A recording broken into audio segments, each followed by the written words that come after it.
Coming up this week on the Course of Life podcast, golf headlines, including our Ryder Cup recap of the Team USA debacle in Italy.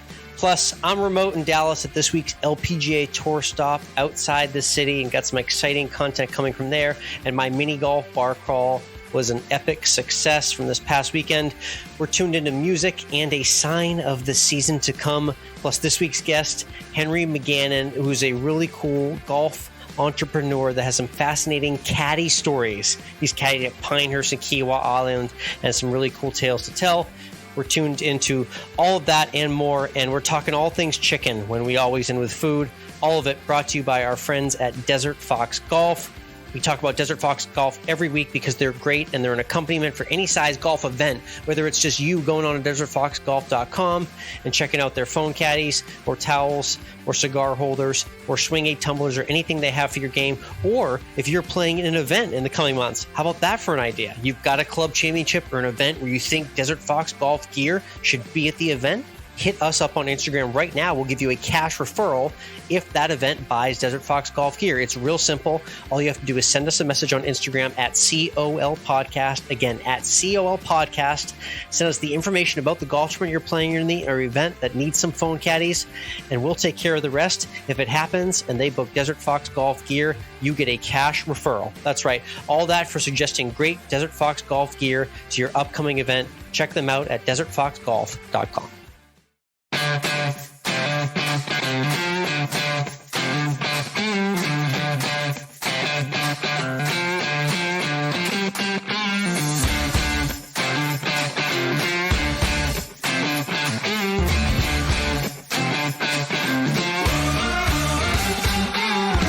Hello, interwebs, and welcome to Course of Life. We are proud to be presented by our friends at Desert Fox Golf and the Live Take app. I'm Michael, he's Alex.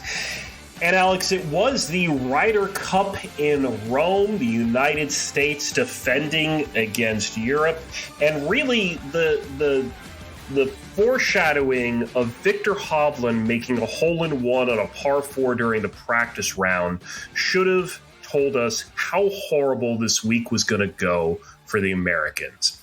This was a massacre, a devastation, the worst possible outcome that could ever happen for the American team. This was an utter embarrassment, and I don't even know if we need to spend any time talking about the rest of what happened during the weekend. Yeah, there's just very few highlights for Team USA, and all I'm going to do is I'm going to congratulate them for putting up a concerted effort on Sunday. But the problem, just like I run into whenever I'm critiquing any other sports team that I like or have rooting interest in, is you can't put yourself down 2 touchdowns in the first quarter and expect a moral victory at the end when you come up short. Okay. And that's exactly what Team USA did in this Ryder Cup. They lost team day one, 6.5 to 1.5. And then after in days 2 and 3, Mike, played the Europeans even in scoring 10-10. It was pretty much an even Ryder Cup on the weekend, but you can't be that far behind the 8 ball after day one. And that's exactly what Team USA did on the road. And it was just too far of a hill to climb after that. Yeah, it was just bad. It was just bad. Like unlike the Solheim Cup, where the Americans were able to, we had a tie because the Americans came out real strong and then lost it in the end. Fight throughout, yes. Yeah, that was a fight throughout. This was just, I don't even think Team America showed up. There were rumors that they had colds, that they weren't feeling well. Don't give me that. There was the chatter that they were taking too much time off. Of course, we saw all of Team Europe show up the week before to play together. Yeah, and 5 weeks off for most of the Team USA. So I mean, is this? Are we pitting this on Zach Johnson? Is this his fault? Is this a effort amongst the entire PGA and US team of just complacency? Or what? I mean, if we have to pin this on one thing, or are we going to say it was that they were all wearing hats and it was the hats that were the issue? Sure. Yeah. I mean, so many angles to hit there. Zach Johnson is not only did he make the wrong choices for who he put out, day one and day two, but he's also vanilla ice cream in terms of a guy that's going to rally the troops. Let's just face it. Zach Johnson's a great guy. He's a PGA Tour winner. He's a good human being, but he's not that kind of rally the troops captain that this team needed on the road. We just figured, Mike, that we just roll out the ball from 2021. Yeah, we'll just throw the same team out. Don't worry about it. Everyone shows up when they show up. We're just going to do the same thing we did at Whistling Straits and just run train. That's not how it works when you go on the road against a tough, tested Team Europe like this that was practicing together as a team. They all played at the BMW. We highlighted that a couple of weeks ago, how they all went and played at the BMW Wentworth. They figured out their pairings before that, and they really got together and they got on the same page. And that was apparent from Friday morning. And like I said, the U.S. just could not recover. And then you know what I do, Mike? I go straight down to the bottom of the Team USA standings. Okay, let's call some people out. Let's do it. Yep. Bottom 5 Team USA players. These names are going to startle people. The 5 worst players on Team USA: Colin Morikawa, Xander Schauffele, Scotty Scheffler, Jordan Spieth, Ricky Fowler. These are pillars of American golf that have had varied success, but overall have done absolutely horribly in road Ryder Cups, and that proved true once again. I mean, I don't know what to say. It's just, it is what it is. Do we take this as an oddity or not? We're going to find out in 2 years. The question is Europe going to have Luke Donald as their captain again? Because that's what the team wants. And they could, yeah. I mean, honestly, the one bright spot I'll give our Twitter friend, Max Homa, the bright spot for Team USA. That guy was balling out. You remember he went 5-0 in the President's Cup in his match play team competition debut. He followed that up with a 3-1 in 1 week. We're keeping him. Give me Max Homa, and I can't believe I'm saying this. Give me Brian Harmon for another Ryder Cup. Those were the highlights for Team USA. But it was all Europe from beginning to end. Little scare on Sunday, but it was never really in doubt. Shout out to Luke Donald for the team for getting it done. My last question I'm going to ask about this is, so they're at Bethpage in 2 years. Oof, that's a great site. I'm not going to lie. Let's Tiger Woods, captain. Yeah, I mean, if he'll do it, why not? There were actually some tweets floated out, and we know that there were a million reasons why this can't happen. But just imagining if Phil was the captain for this Ryder Cup team. Oh my God! I mean, here's the thing. Who knows what's going to happen in the golf landscape in the course of the next 2 years? It could happen. Yeah, I mean, remember it was supposed to be Henrik Stenson captaining that European team. Yeah. But that changed after Liv. So it ended up being Luke Donald. But nonetheless, him and Team Europe got the win. Listen, we begrudgingly picked Europe last week in the show. Yeah. They did what we thought they would do at home. So we wait another 2 years to see if we can get the cup back. And we'll see indeed. Let's talk about something that's really exciting that happened outside of the Ryder Cup. And this was over in Asia.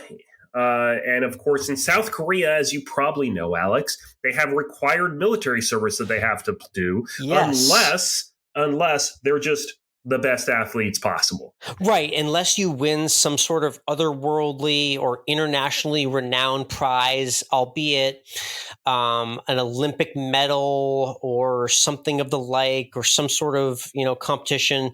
And 2 South Korean golfers who we know pretty well, Siwoo Kim and Sunjea, they went over and they won the gold medal in the Asian Games. Now, I'll tell you why. This might honestly be a more important result than the Ryder Cup.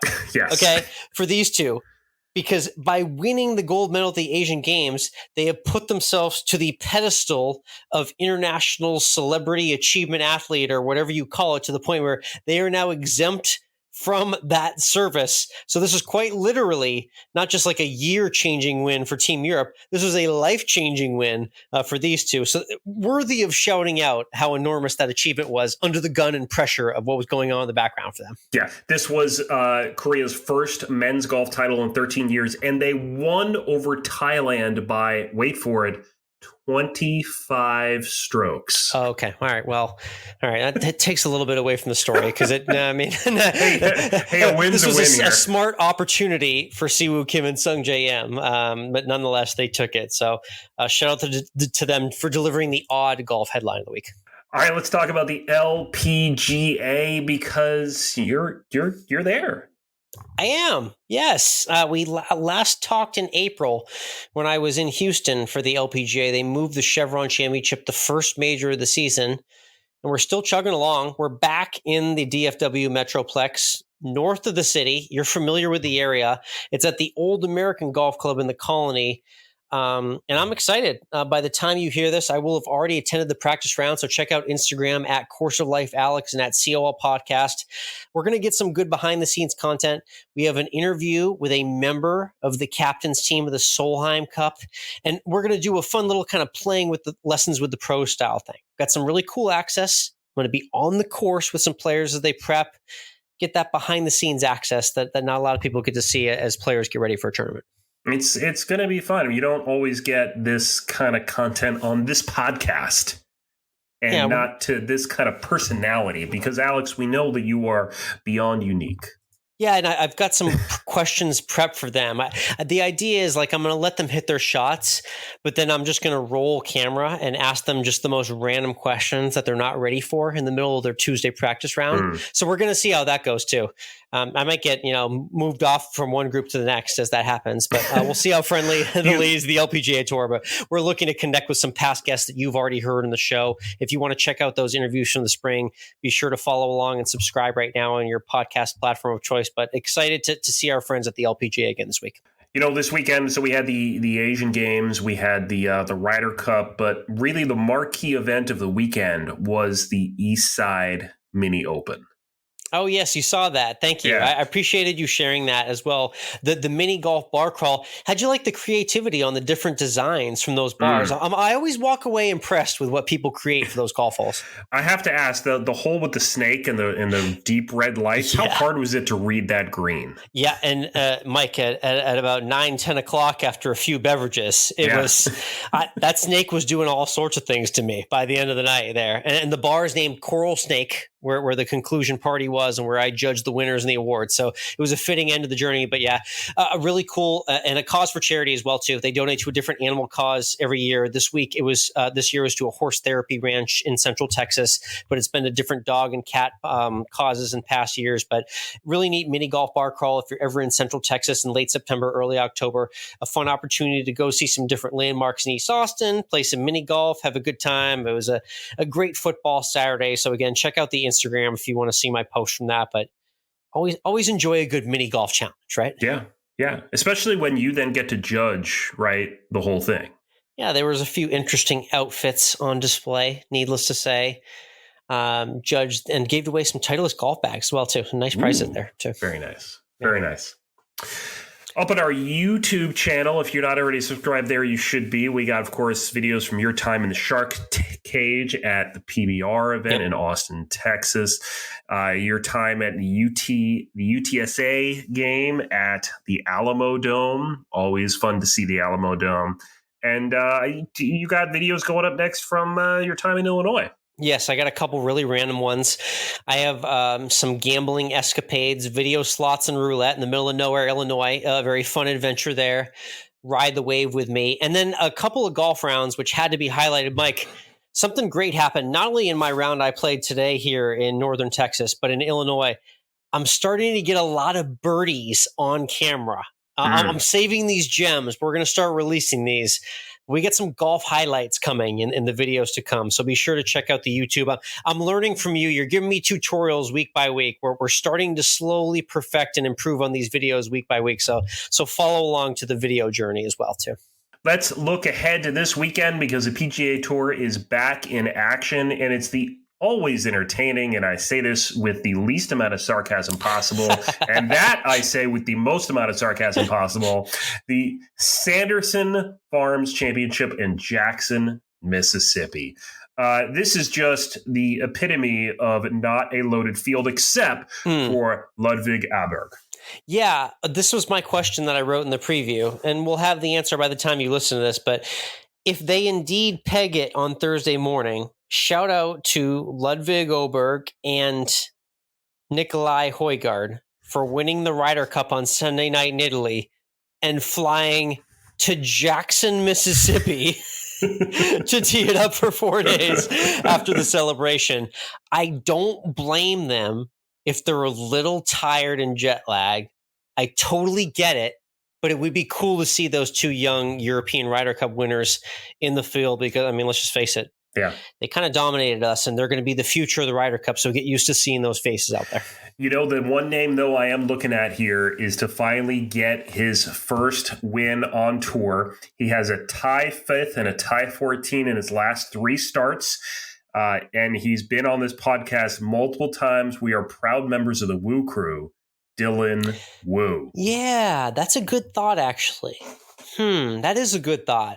We'll have to check in with Dylan and get his thoughts on the course this week. But This could be his moment right now, actually. Mm-hmm. He's had a pretty productive offseason from what I see. Visited with the old Northwestern crew. I don't know if he got any work in with his old college coaches or whatnot, but a little bit of a good reset for Dylan as he heads into this third season here. So, yeah, we're always watching for him, and we're honorary Woo Crew members, so I'd love to see him creep up on the leaderboard this week. You'll have your Run Your Pool article up right now by the time you're listening to this, and of course, full picks up as well. So make sure to check it out on Twitter, X, and Threads, all the places. We're everywhere, yep. We're everywhere now. So check us out. Let's switch over to Tuned In, though, where we're sharing what we're tuned into outside of the world of sports. Alex, it's October. It is. I was actually just kind of sitting here because it's still 92 degrees in Dallas. We're going to get a cold front that brings us down to the 80s. So I'm having a little trouble with the fall calendar right now. But I'm glad that I'm seeing the pumpkins at the grocery stores and the Halloween decorations are out. That's encouraging. Well, I mean, look, it's been in the high 70s, low 80s, and dry here in Savannah, so it's fall. It's certainly fall here right now. That's what it feels like, at least. You could almost wear a sweater. If you're my wife, then you do wear a sweater because she's perpetually cold. And so, yeah, we got the pumpkins. We got the Halloween decor up. We've got Halloween lights up on the outside of the house as well because we are that house in the neighborhood. I put them up this weekend, put them up yesterday on Sunday. And wife did a lot of pumpkin baking this weekend as well, and she can have all of that to herself. I'm not interested in that. And started watching scary movies as well, or at least scary-esque movies with scary sort of themes or horror themes like witches and ghosts and stuff like that. So it is upon us. It is its season. Yeah, my wife has been through Halloween Town a couple times. She's watched the Michael Myers Halloween series at least 3 or 4 times now. Hocus Pocus soon to come. You'll be glad to know that I did get in a quick round of golf with our friend of the show and past guest, Chef Noah Hester, today. I stopped by the house. Lacey and Noah got full Halloween decorations out in the front yard. Okay. Nice. So the people we like are not playing around. So they're in agreement with you that it is spooky season. So I appreciate that the calendar's flipped because I'm glad that October's here. I'm ready for it. Yeah, there you go. Love it. And yeah, and speaking of with the fall, we got an interesting announcement in the music world. I didn't think I'd be saying there were some hints of it in the past few months, but I'm here to report it's 2023, Mike, and we have new music from NSYNC. Yep. How about that for a headline? There you go. Now all we just need is Backstreet Boys, but Backstreet Boys have already done Backstreet's Back. So I'm curious if it'll be Backstreet's Back again. Back again. Yep. Yeah. And NSYNC is back, but they're doing it for the Trolls movie. I'm hoping it's more. Me and my wife are desperately thinking it's more than just one song. It feels like it's just more. I don't know. Seeing all 5 of them doing regular interviews. They did the Hot Ones podcast. They're eating wings as a group again. It just feels right that we could get more than one song. And you hinted at it with Backstreet. I'm just going to throw this out into the stratosphere because I want it to happen. Like the day I might weep tears at a live concert again is when NSYNC and Backstreet Boys go on tour again. We do the Pop 2K Boy Bands Reunited Tour. Maybe 98 Degrees opens up. Maybe One Direction opens up, something like that. It feels right. I think it could happen in the next couple of years. So I just want to start putting that out in the atmosphere. Only if the special guest is the Hanson brothers. Oh, my God. Little mbop for you. Oh, yeah. You're speaking my language now. That's going to happen. That will happen. This is the first step. So great to hear NSYNC back. The song's called A Better Place. It might get me to see that Trolls movie just on the hope there might be some more NSYNC. That could be the only song, but nonetheless, great to hear him back. We'll see, indeed. Let's go ahead and get into this week's guest. We've had quite a few caddies on this podcast in the past because they always have some of the best stories out there. And this week's guest does not disappoint in that department. Yeah, we love caddy stories and we love golf entrepreneurs. This next guest is both. He's got a really cool merch line of his own that really just speaks to the everyday golfer. Okay. There's a lot of merch lines out there that just got these $200 shirts that are just really out of everyone's price range. Let's be realistic. So we're talking about golf for the everyman, golf merch for the everyman. And those caddy stories, Mike, not just from any course. We're talking Pinehurst and Kiawah Ocean Course caddy stories. Real cool conversation coming your way. We'll get to that conversation with Henry in just a second. But first, let's talk to you about the Live Take app. This is where sports debates are solved once and for all. I highly disagree with how most of these people vote when we do our short little live takes about what we think is the right way to go in a certain thing, like top U.S. point scorer at the Ryder Cup will be Xander Schauffele or Brooks Koepka. I mean, no one really got any points this week for Team USA, so that doesn't matter at all. Yeah. So we can just kind of kick that one aside. But we do some other fun things on here, and you really should check it out. It's Live Take lets you kind of share your hot take on a sport thing or even a not sport thing, and even do these live takes like Alex and I do, where we talk to each other for just a couple minutes and then let other people out in the interwebs tell you whether you're right or not. It provides either validation or not. Yeah, the internet is the ultimate voter here. It's not up to you or me who wins at all. It's true. So again, it's Live Take. You can check us out, COL Podcast Michael and COL Podcast Alex. Challenge us. Check out our challenges that we do every week on there, and drop your own takes as well. It's a Live Take. Download it into the App Store today and let your take be heard.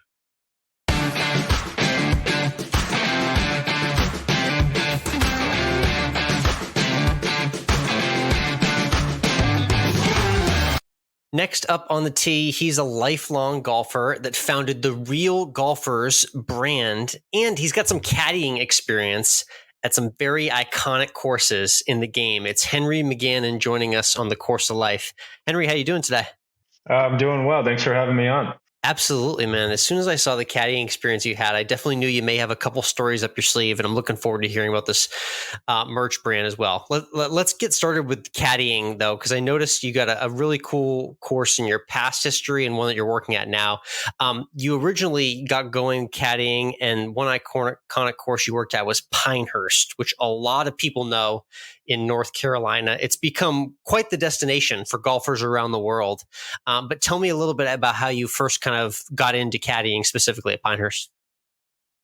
Yeah. So I started caddying at Pinehurst in 2013. I moved down there for college, and I knew caddying was going to be a great way to play free golf at an incredible place and a good way to make a couple extra bucks as a college kid. So yeah, I started in 2013 and I was there for about 3 years.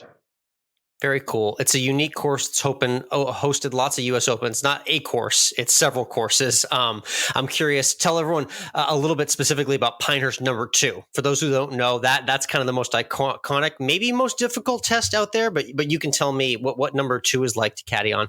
2 is a very interesting track. So it was built, a long time ago, I think late 1800s. And the thing that makes Pinehurst number 2 so unique is the greens. So tee to green is pretty straightforward. You got waist area that you have to deal with and, some narrow fairways, and the course is moderately long. It's like 76 from the tips. Oh yeah, that's long for a lot of us out there.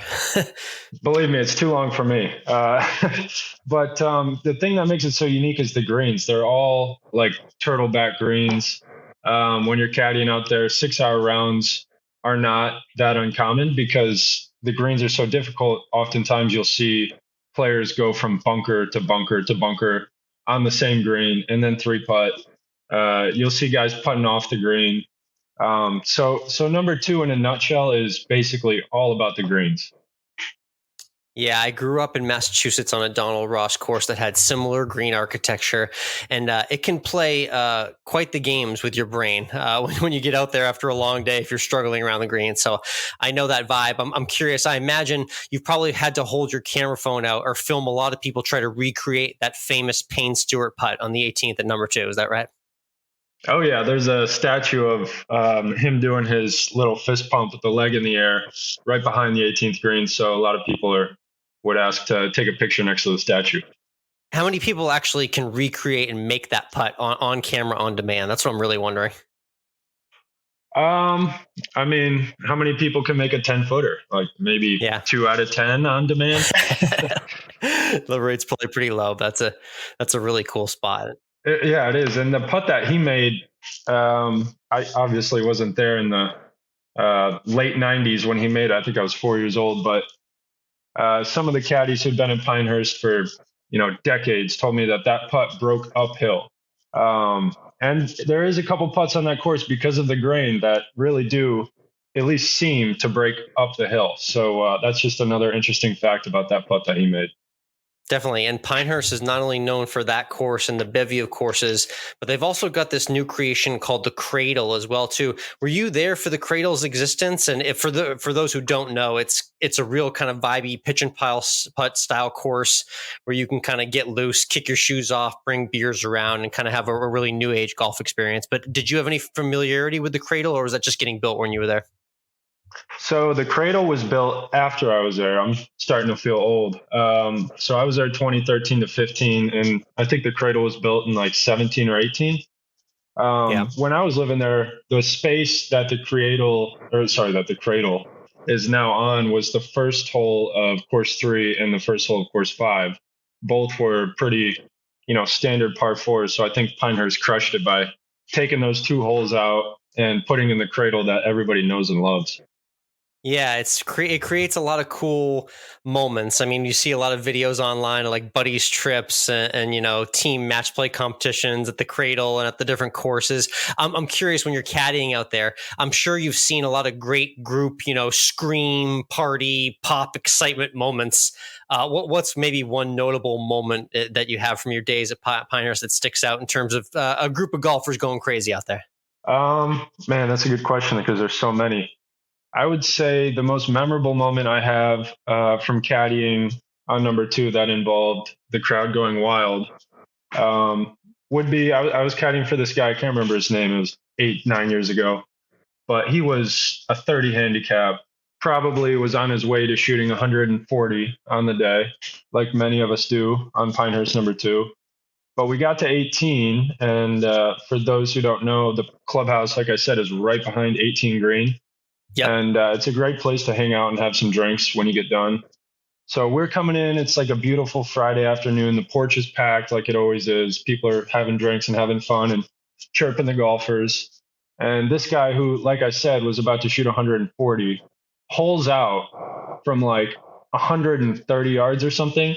And the crowd just exploded. It was like, I felt like I was caddying, in a major or something for a guy who couldn't make a par to save his life. Hey, and guess what? That second shot on the 18th was the only shot that all those people in the 19th hole saw all day. So for all they know, that guy was a scratch golfer making his way around the course. Exactly. Yep. They probably thought it was for like 64 or something. That's the beauty of the game. And so now that was a cool experience from Pinehurst. And now you're at Kiawah, the ocean course. You live in nearby South Carolina. It's Kiawah. Now people know that from the War by the Shore, the Rory and Phil PGA Championship wins. What makes that course so unique? All I can think of is just like tough, demanding, bear of a course whenever the word Kiawah crosses my brain. Yeah, it is a tough track. So the thing that makes the ocean course unique is it's not a link style course, but it plays kind of similar to one in the sense that the thing that makes it so difficult is the elements and the length. So for instance, if you're playing the right tees, like 6,500 or something for someone who hits their driver 230, 240, yep. If it's not windy, you can go out there, and if you putt well and you listen to your caddy, you can go out there and have a pretty good day and maybe shoot what you shoot at your home course. Like I've had a lot of people tell me that was the lowest round I've ever played, which may have been because I was doing all the thinking for them, or it may have been because they caught the ocean course on a day that wasn't too windy. But when it's not windy, the ocean course is pretty gettable. I mean, the fairways are like 60 yards wide, even though they look tiny from the tee. But on the other hand, if it is windy, or if it's raining, or it's cold, or you're playing pretty far back, like 7,000 plus, that's where it comes in, like you were saying, to be just an absolute bear. So the thing that makes ocean course unique is just the elements. It all depends on the elements of that particular day. Very interesting. Yeah, myself and my co-host got the opportunity to do a trip to Ireland and play different links courses there. And you're so right about the elements with those courses along the water. If the sea breeze is whipping and it's raining, it just immediately adds like a shot to every hole on your scorecard, just right off the bat. And it creates a whole different element of surprise for golfers. Good to know that it can be gettable, the ocean course. That's the first time I've heard that. I'm curious, you did mention listening to your caddy as being an important part out there. Give me an example of someone not listening to you and how that's turned out for them. I'm sure you get a lot of bold golfers that think they might know a little bit more than you about the ocean course, right? Yeah, we do. So I've been caddying for like 10 years now. So I've kind of gotten the hang of it at this point. But typically for the first couple holes, players are kind of skeptical of their caddy, which is, I get it. I mean, they've probably traveled here from New Jersey or, Ohio or something to play the ocean course, and they're really excited, and all they want to do is play well. And we're telling them to do something that probably doesn't fit their eye because, that's just what Pete Dye does. He's the designer of the ocean course. His MO is basically deception. So there's many times where we're standing on the tee and I'll tell the player, you need to do this. And they just can't believe it. So that's where the trust factor really comes in. And usually after a couple holes, you get the reads right, you get the numbers right, the yardages right, and they start to trust you and they'll let you do all the thinking. And that's when the players play particularly well.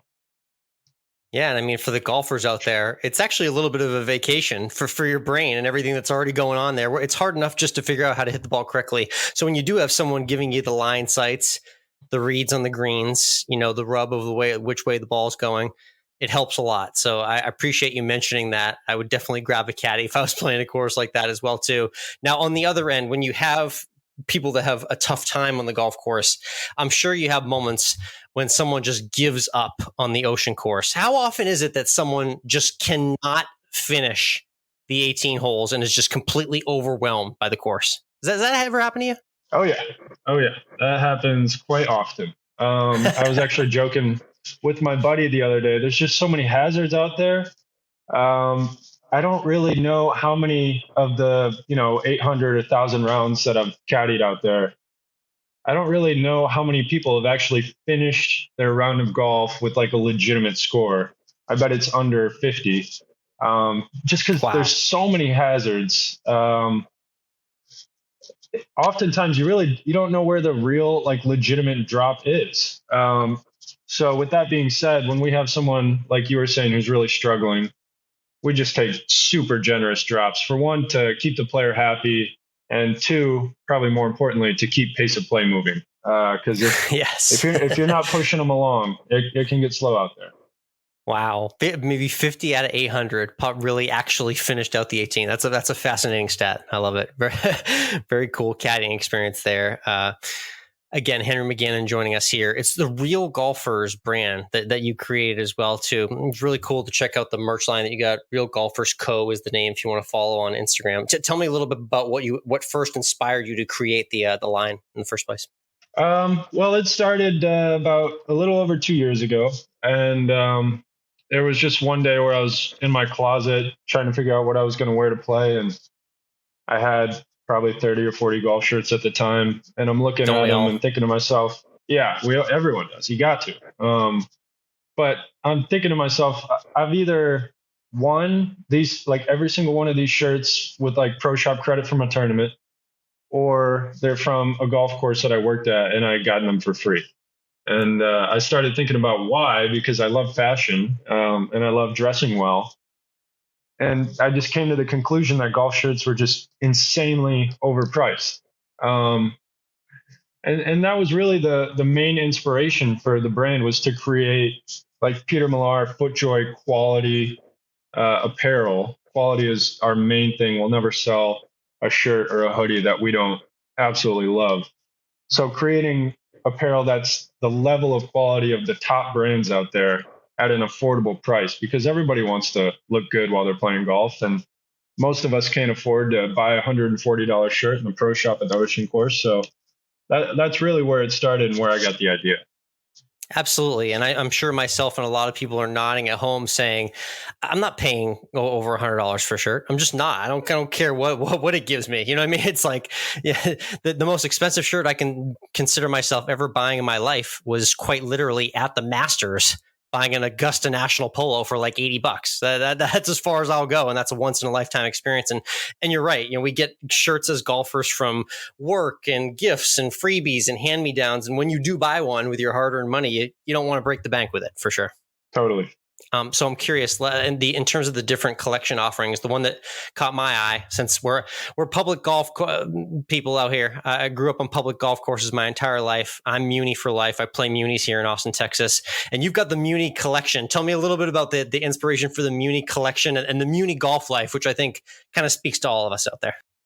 Yeah, I love it. Nobody ever brings up the Muni collection. So that is maybe my favorite collection that I've done to date. It's just simple, heavy cotton T-shirts, which is, the most basic and classic type of T-shirt there is, really. And we chose that material because I felt like it really embodied municipal golf. Golf is just about playing golf. It's not about playing the Ocean Course or Pinehurst or Augusta. It's just about getting the ball in the hole and enjoying some time out in nature, hopefully with your buddies. And that's really where the Muni collection came from. And I also play the Charleston Muni all the time, which I think is one of the best Munis probably in the country. I think it's ranked in the top 20 municipal golf courses in the country. And it's just such a unique place. It's modeled after a Seth Rayner. The greens are square. It's insanely difficult. I often tell people it's harder than the Ocean Course if it's not windy. It's a great place to practice. You see all different types of people out there, whether it's a scratch golfer, the guy who won the city championship, some 60-year-old guy coming out to play a couple holes after work, or just kids getting into the game. So the Muni is just such a wonderful place, such a golf haven. And we wanted to come up with a collection that really embodied that. Now, definitely, it speaks to someone like myself, and you and I are cut from the same cloth in that, you can appreciate the beauty of Kiawah and Pinehurst and Augusta and those iconic courses, but we also just love throwing on jeans and a shirt and just going to the Muni and playing with our buddies for fun. It's all the same golf experience, no matter what end of the spectrum it's on. So I appreciate the Muni collection. The other thing I want to talk about, which is a little controversial, let's talk about the golf hoodie, Henry. Okay. It's in the news a lot in the last few years. The old school golfers, they get really upset when they see a hoodie on the golf course. Tell me a little bit about your thoughts on hoodies on the golf course. I mean, I think they're like absolutely perfect for golf. I mean, we all love to play golf on those crisp fall mornings where it might be like 48 degrees when you're getting to the course. It's going to be 62 by the time you get to the third or fourth hole. It's that season right now. We're in it. Yep. Yeah, you guys are way up north. So, I mean, you guys are already there. And, I mean, it's just perfect for golf. And on top of that, I think it's a pretty cool look. It kind of brings like a streetwear element to the game. I think when I saw the Ryder Cup guys wearing hoodies, I was like, okay, it's time. I've been wanting to do a hoodie. It's finally acceptable. Let's do it. It's a cool look. Again, RealGolfers is the name of the brand. RealGolfers Co. on Instagram. We got Henry McGannon here. Again, it's a cool website to see the brand, but I love that you also post the Caddy Stories blog. So you're also known affectionately as Hank. I want you to give a little taste of one story that's on the website, though, involving jumping into a pond for a golf ball. What happened there? Yeah, that was actually my first loop at Pinehurst. I was either like 17 or 18 years old. And it was on Pinehurst number 4. It wasn't on number 2. And I'm caddying I had just moved down there from Michigan, so I know all about the cold. But it's my first loop. They put me out with this guy named Cold Cut. His real name is Ho Cut, but he goes by Cold Cut. Amazing nickname. Amazing nickname, amazing guy, just an absolute character. And it's going along, I'm nervous and I'm reading some putts, probably misreading everything I'm looking at, giving bad numbers. But we get to the 13th hole of Pinehurst number 4, which is this awesome risk reward, slight dogleg left, par 5, super reachable, but there's water up the left the whole way. So these guys are playing this game called the Mother Ball, where it's one golf ball that's like completely marked up, so everyone knows it's the Mother Ball, and it rotates to each golfer 5 holes. So everybody has it 4 times, and 2 guys will have it 5 times. Okay. And if you lose the Mother Ball, it's a 10-stroke penalty. That's right. I saw that. 10 strokes, pretty severe penalty. You can't lose the Mother Ball. That's the bottom line. No, you can't. And they proved that by asking Cold Cut to take a dip in the disgusting, like, green algae fertilizer pond that I was talking about when this guy went for the green in 2 and just cold topped it. And to my surprise, like I said, it was my first loop. This guy takes off his entire jumpsuit, whatever clothes he had on underneath, except his boxers, takes a dip into the pond, fully submerged. I can't remember if he dipped his head under. I'm pretty sure he did, but I remember him being completely soaked. And believe it or not, he came out with 5 or 6 golf balls, and one of them was the Mother Ball. Amazing. I'm just hoping he got a good tip at the end of the round. I know. I was pretty young, so I probably didn't even ask, but I hope he did too. He deserved a couple hundred for that. Love it. Hey, I saw you got to spend a very unique experience on the golf course with a legend in the game. Tell me a little bit about spending a day on the course with Phil Mickelson. What did you ask Phil when you got to walk the fairways with him? Walking with Phil was cool. That was at a private course I was caddying at in Wilmington, North Carolina, called Eagle Point, who had the Wells Fargo the year the PGA was at Quail, which was 2017. Honestly, I didn't talk to him a whole lot because, he's Mickelson and he's got people all over him all day. He did show me how to hit like a mega flop shot, which was cool. He basically just said, weaken your grip up like as much as possible, and you can't possibly blade it, which to this day, I still do that when I need that shot. And honestly, I was kind of hoping he would play poorly so I could watch him chip all day, but he hit like 17 greens, if I remember right. Nice. And the thing that struck me about him was just how hard he swings. Like I've caddied in other pros groups like Zach Blair or Snedeker. But the thing about Phil was he just swung. It could be a 9-iron from 152. He just swung as hard as he could at everything. And he was a nice guy. He got along really well with everybody. And it was a pro-am, so it almost felt like it was like scripted for him because he's played in so many of them. But it was a really cool experience for sure. Very neat. I love that. Weak grip on the super flop, huh? Is the idea just the club's bound to slide under there if you got a nice weak grip? Exactly. Yeah, exactly. Love that. All right, Henry, we wrap with our 19th hole question. It sounds like you've got some good experience with legendary 19th holes all over the world of golf. This will be a good answer for you. When you get into your favorite clubhouse, think about Kiawah, Pinehurst, Eagle Point, or some of the nicer ones you've seen. What's your favorite order, your favorite meal and drink that you like to order at the 19th hole? It's a good question. I think I would probably go with grilled cheese at the Muni. I know that's a weird answer, but the Muni's clubhouse is so awesome, and the bartenders in there they know everybody, and they usually throw in a free drink once in a while. So yeah, I would go with grilled cheese at the Charleston Muni. I think that might be the first grilled cheese answer. We've had a million sandwiches for that question, but you got to love a good grilled cheese, especially after a round of golf, right? Yeah, I mean, I'm honestly not like a huge grilled cheese fan, but that's what they always recommend there, so I go with it. Easy, cheap, budget-friendly, good times. Henry, I appreciate you hopping on the Course of Life, man. Really cool to hear about your caddying experience and Real Golfers as well, too. Nice line of merch you got going there, and hit them straight as well. All right. Thanks so much, Alex.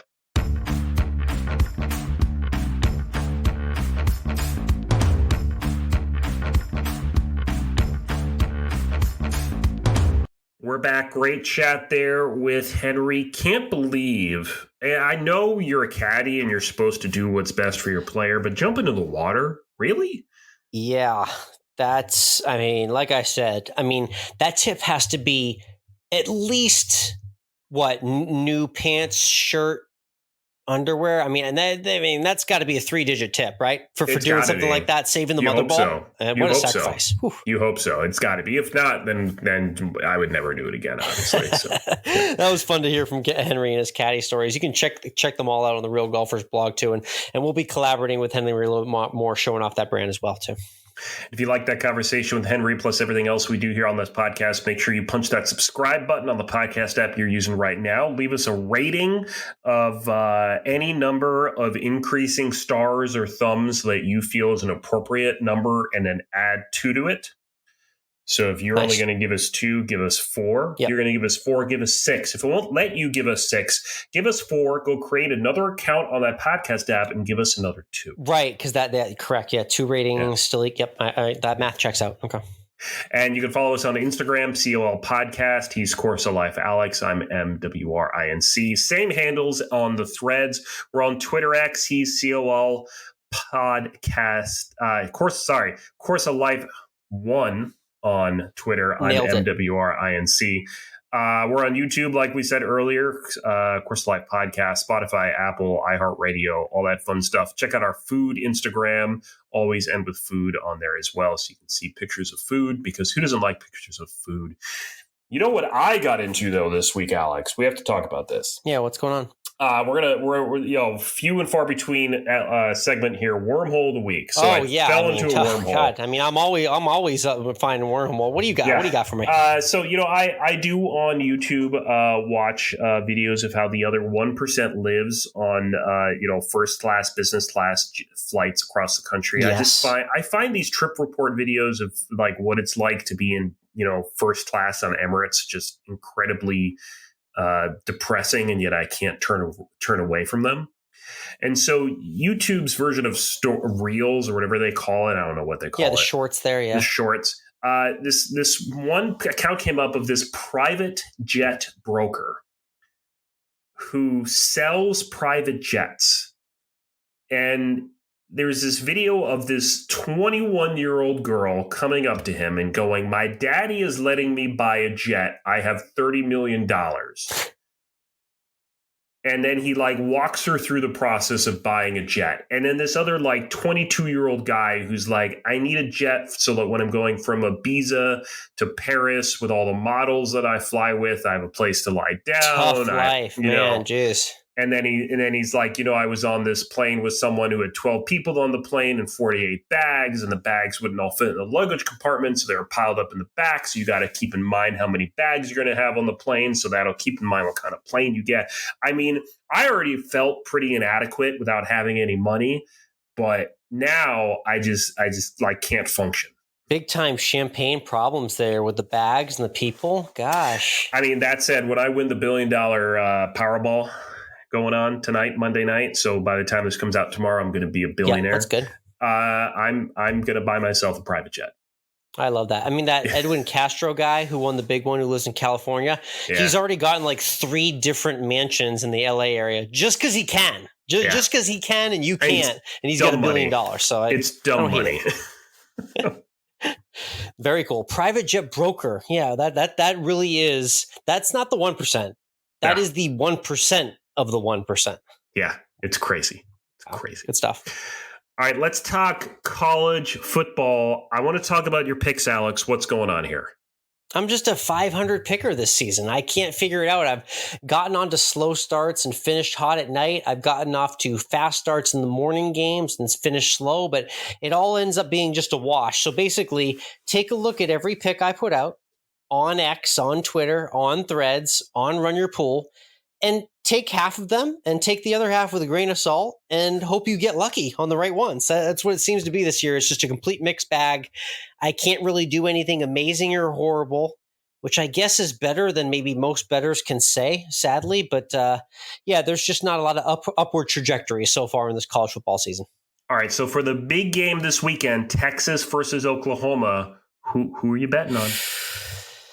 Yeah, I mean, this is. I keep saying there's litmus tests every week for the Longhorns. My college football article is entitled "Texas is blank" because I don't want to say blank, because if I say blank, then I jinx it and they're not blank. It's like Voldemort; you can't say it out loud. Exactly. But this Saturday, if they win at the Cotton Bowl in front of everyone eating corn dogs at the Texas State Fair and the fried Oreos, I can't forget the fried Oreos. Yeah, can't forget the fried Oreos.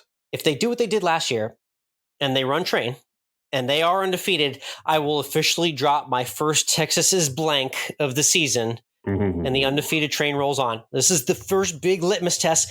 I do like them to win. I don't know if I like them to cover. It's going to be a tight one this weekend in Dallas, though. All right, we'll see. I think you're much more excited about the possibilities of Texas than you are about your Patriots.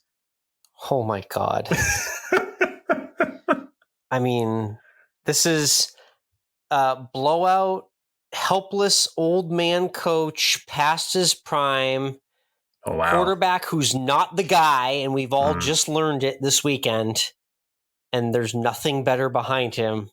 I've never seen this much misdirection in the Patriots franchise since I've been, 8-9 years old, Drew Bledsoe days, pre-Tom Brady. That's the last time I remember it being this bad, so it's very unfamiliar sight for me. Have the Patriots under Bill Belichick, the coach with the most Super Bowl rings in history, Sure. Are they inept right now? The fact that I'm pausing at that question. Yeah, I think that's the answer right there. You don't even need to say anymore. We can just say that's the answer. Pausing is scary at that thought, Mike. And I don't know. It's a wild existence to be in. Mike, Boston Sports Talk Radio this week asking if Bill Belichick lasts the rest of this season as coach. How about that for a thought? I didn't think that was coming across my headlines this fall. I mean, I don't know. It's bad. Your Monday nights, we'll skip that. But the bottom line is that you and I are just in a cellar dweller fight. I said before it was the battle for 8 or 9 wins.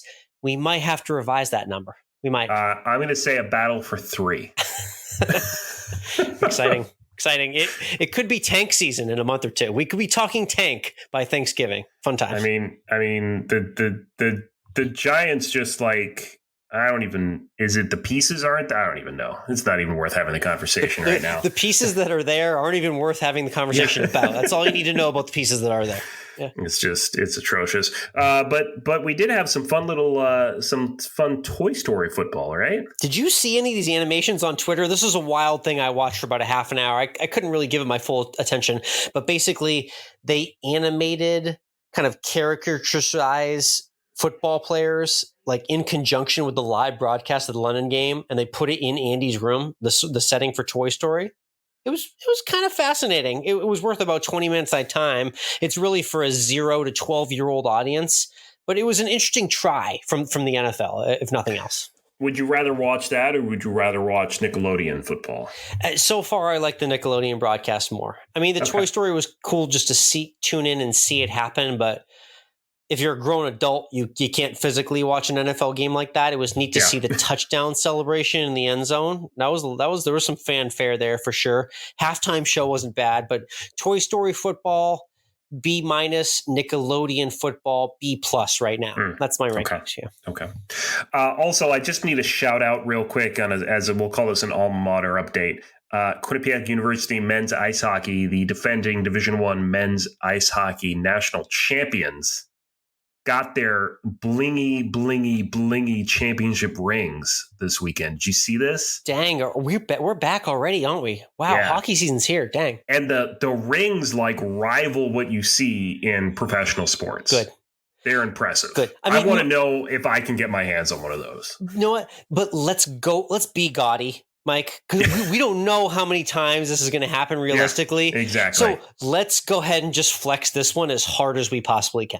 Yeah, I agree. I'm good with that. In fact, I want to see more new. I need new merchandise so I can buy new championship merchandise. Yeah, it's probably time to swing around for a hoodie or some warmer gear, actually, too. Yeah. Wouldn't hate that. Okay. All right, let's #AlwaysEndWithFood. Yes, food segment to end every Course of Life podcast.